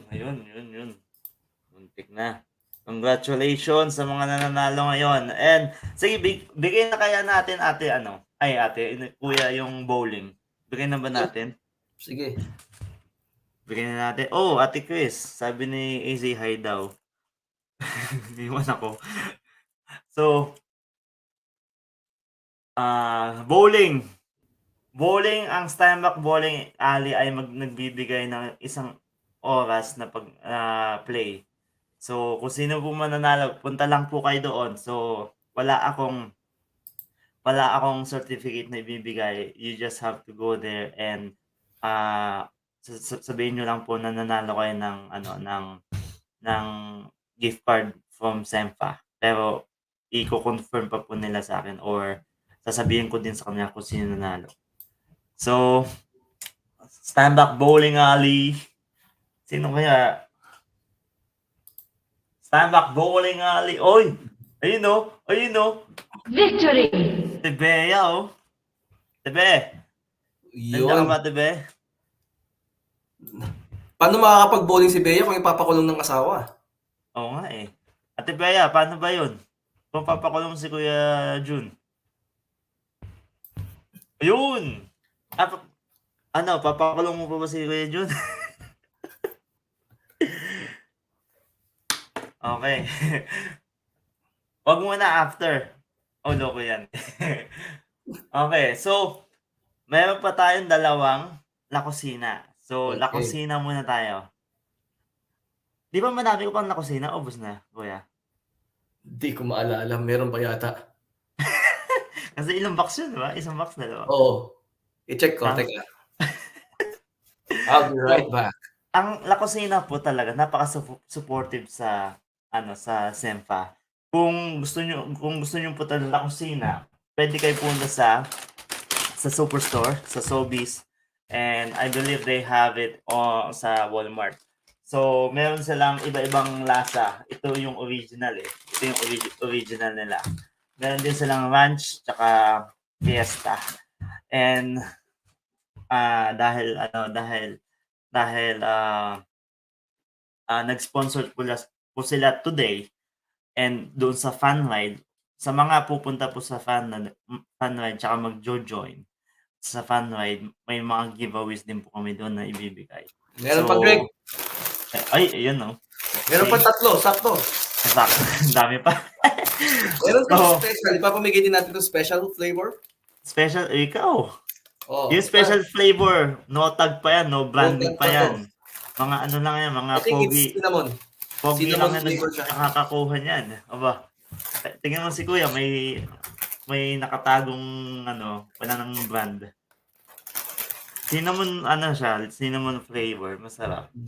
Okay, sa La Cocina. La Cocina tayo. Ayan, oh. Mildred. Ate Mildred. Nandito pa po ba kayo para makakuha ng La Cocina?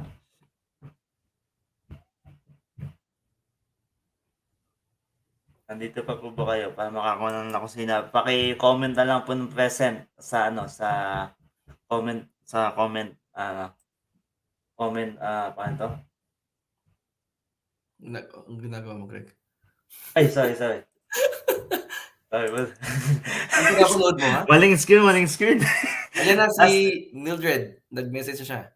Thank you.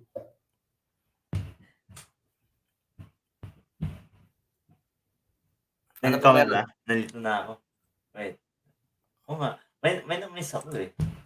Wait. May na-miss ako. Lagay ko lang sorry. Pati yung si Mrs. nag-check. Pasensya na po, medyo eh.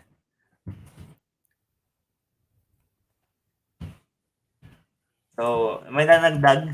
Pasensya na. Pasensya na. So, Mildred. Okay, Mildred. Baldos.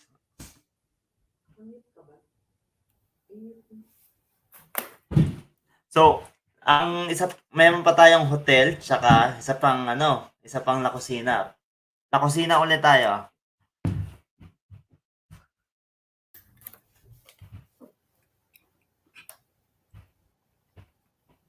Uy, nasa gitna. Gitnang-gitna ako. Danilo Araulio. Danilo. Present ba si Sir Danilo? Nandiyan po ba si Kuya Danilo? Kuya Danilo, nandiyan pa po ba kayo? Going once. Going twice.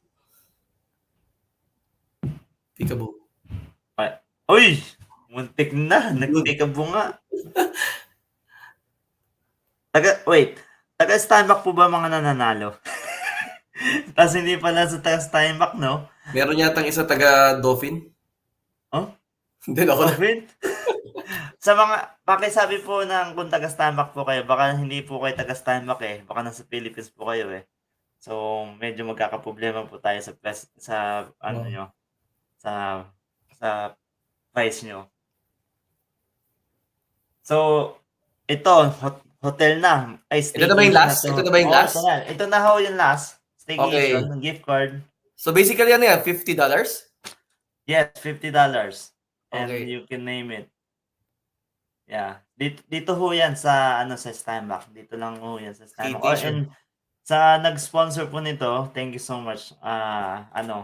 Hindi to company, fellow kababayan po natin to na nagbigay. So which is very very grateful po kami. So sa hotel, staycation sa Steinbach, sino? Si Miss Ruth Balena.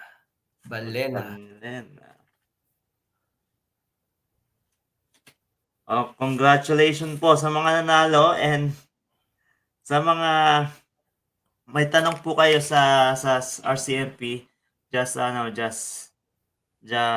yun. Ayun, no. Thank you ate. And sa lahat po may question sa RCMP, just let us know kung meron po kayong follow-up question so we can email him. Then sa event po ay ano ko ulit po, nasaan yung post ko? Siguro i-send ulit natin yung link. Meron palang comment ng Greg, yung may nagsabi na yung link daw parang hindi raw yata masyadong parang visible. Meron ka bang magagawa doon, Techie Boy? Sa link? Oo, yung link. Ewan ko, may nagsabi lang na parang, may link pala. Parang sabi sa mayroon palang link. Oo, Pwede lang actually, ipopost ko ito, kuya. Hinihintay ko lang matapos tong info session. Alright. Maybe, Meron siyang QR code. oo. So, kung may cellphone po kayo, pwede nyo i-scan itong QR code na to, dadiretso na po siya doon. Then, we invite you po sa fundraising po ng Fun Ride. And of course, sa organizer po natin si Mr. Pogi Christian Arellano po, ang isang organizers po dito sa bike na to. And we thank you sa lahat ng sponsors, High Life, Pangs Toyota, Olga Capao, Po of Clearview, and Casares Law Office, and of course our La Cocina Foods. Ito yung mga nag-sponsor po dito sa Fun Ride. And sa mga gusto po mag-sponsor sa STEMFA, we still accept po your support. We just let us know po para ma-send po namin yung sponsorship package po sa inyo. We thank you po sa lahat po ng nag-join, and of course kay Kuya Christian, anything to say, Kuya? Hindi, wala na. Yun, salamat sa lahat ng nanood or sumali sa amin ngayon. Sana marami kayong natutunan. Sa kayo nga, inuulit ko, pag meron kayong mga bagay na gustong malaman or gusto nyo para magkaroon tayo ng information session, i-contact nyo lang kahit isa sa mga officers para at least magawa namin ng paraan. Yes. Yeah. So, we will see you. By the way, next info session and sa Fun Ride. Actually, I just wanna let you know, this June, July, August, we won't have any, yung napagpintikan natin during summer. We won't have any info session because summer siya. Then we have fundraising ng barbecue, right? There's gonna be barbecue, and of course, we have to spend time sa family namin. Kasi, of course, this is, of course, family is very important to us too. So, June, July, August, no info session. We just have the barbecue somewhere in the city. And maybe if they're gonna push yung Pioneer Day, maybe that's on August yun, di ba? August yun. So we will keep you updated sa mga events and info session. So we'll be back sa info session sa July. And September. July. September. Sorry. September. So, in September natin, na-close ko na yun, pero I'll keep you updated. Yeah. Keep you updated sa lahat dahil ang pinaka maganda dito ay we unite, we give all the information para lahat tayo ay successful sa Canada. Wow, pag yumaman kayo. Alright. Thank you so much, everyone. Thank you, Kuya. And peace out. Peace out. Good. Thank you so much, everyone. Thank you.